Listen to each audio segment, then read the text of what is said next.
When you looked at the charts that Brett showed you and Mike showed you, when you look at the economy, what was going on? What was going on with commodities? When you looked at those commodity indexes, they've all peaked, haven't they? They've peaked and they've been heading lower.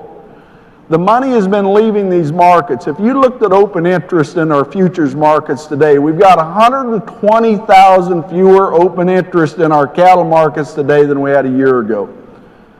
We've got 65,000 fewer funds that are participating, long funds that are participating in our markets today.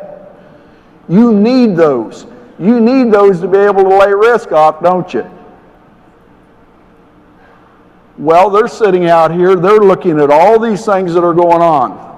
The dollar, our positioning, competitive meats, all those things that are happening, say, hey, there's not as big a bet out there, is there?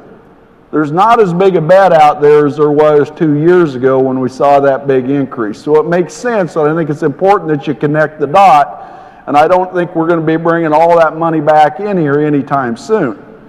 But that does have an influence in here, and again, part of the reason you're trading such a strong basis today is because we don't have as much of that participation in here. We don't have as much of that speculative money in the market.